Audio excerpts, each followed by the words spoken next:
Hello everybody, welcome to the Mama Shoshana channel. I am Shoshana Mizell. Welcome to my office. Again, I am doing a little podcast quickly from the office. So today is going to be the last installment, actually the third video on how to extract some time for yourself out of your week. Basically talking about time management. Time seems to escape all of us and we don't even realize where it's going to. So I did two videos before this one today, and if you want to take a look at them before you watch this last one, that might be helpful, so you kind of are up to date on what I'm talking about. And I will meet you right back here. Be right back. Okie dokie. So we're back. So very quickly, just to wrap this up, the first video I talked about making a list of all the things that you have to do, what is an everyday event, and what are some things you do different days of the week that might be negotiable, and some things that are not negotiable that you feel like you really have to be committed to. So that's a really good start to see what your schedule is like in black and white in front of you. And then the other thing was to start to try to go to sleep earlier, 5 minutes every day. So the first day you would go to sleep early 5 minutes before, then 10 minutes and 15 minutes until you get up to about an hour. And then start to wake up earlier 5 minutes every day and 5 minutes earlier. So the first day you'd wake up 5 minutes earlier, second day 10 minutes earlier, third day 15 minutes earlier, so forth and so on, until you get up to at least waking up an hour earlier than you would normally do. So there you go. You have 7 hours of time per week that you did not have before. Then my second video was about, I was thinking, well, if you have this time, okay, so now what do we do with it? And usually for me, if you're like me and you can relate to this, is that time always made me feel like I had to use it. I always had to be busy, which is fine. There's no, there's nothing wrong with that. Sometimes you want to extract time from your week for pleasurable things, for things like sports or dance class, whatever it may be, for activities that really make you happy. But it's important to know that just because you're giving yourself extra time doesn't mean you have to be active. So my second video was exercising on how to actually be still. As uncomfortable as that may be for some people, and it's really hard for me, unless I'm exhausted, I'll lay in bed and watch a movie on my phone and usually fall asleep. But conscious being still, for no other reason except to just be in the moment, just be still. Whether it is me meditating or just closing my eyes and listening to some soft music and deep breathing, so that I'm doing a kind of relaxation exercises and decompressing after a long day. Or even if I feel rested and I'm fine, it's still that feeling of not having to always be functional in a way that we're so pressured to be in society, to always do something that has to be an outcome if it's not making money or getting attention and more followers on social media.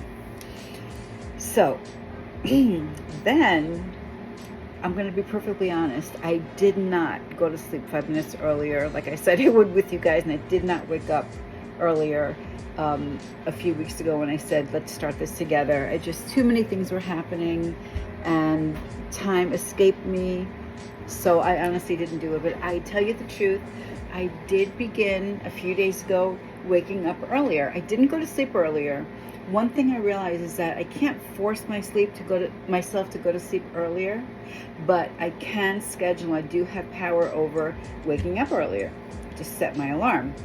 And I noticed that as I've been waking up earlier, at the end of the day, I'm getting a little tired, a little sleepy towards the end of the day, which is just this natural progression that, now, you know what, I'm being able to fall asleep earlier. So that's how it worked for me. And then, I realized that, okay, I'm waking up earlier, but the motivation to wake up early has got to be there. Otherwise, for me at least, it's not sustainable. So if I'm waking up earlier and I don't know what to do with myself, and I'm not really interested in meditating, I'm looking at all the things to do around me. I didn't get to do the dishes last night. Let me do that. Then what's the point? It's just not a sustainable thing, because there has to be a reward to why you would get up earlier. At least, again, that's for me. So I realized that I had to make another list. What are some of the things that I really, really enjoy, that make me feel fulfilled, that are not contingent on other people being around me, approving of it or not? And it can be different things. Like, for example, I was thinking that I would love to get like a new line of facial products. Nothing particularly expensive, just something new, something that smells really good, and maybe take that extra 5 or 10 minutes to do like a morning skin routine that would just feel so wonderful. And then another morning I could set up my art studio and have a painting there with all the paints, everything that I need to get started, so I don't have to start grabbing everything, and just work on a painting for that extra half an hour that I might have. Just little things like that. If you hate exercising but you love dancing, wake up earlier, put on some music. You can be, in front of the mirror, or just dance around the house and do nothing else. Just really get into something that is just so enjoyable that you are actually looking forward to waking up earlier. You open your eyes and think, oh my gosh, I have something so cool planned for myself. I think that way is much more sustainable. And then when that starts becoming habitual, then a rested mind, a creative mind, you might start thinking of other things to do. You might start thinking of maybe once in a while bringing a family member into your morning routine, or a friend, or going for a walk with a friend that you normally wouldn't do. So this is more of personal life time management, not really for working. That would be much different, much more structured. But I think that if you feel rested and you feel a sense of gratification that you're getting to do things that really mean something to you on a personal and spiritual basis, that you are going to perform better at work, you're going to be more rested and therefore more productive. So hopefully this helps.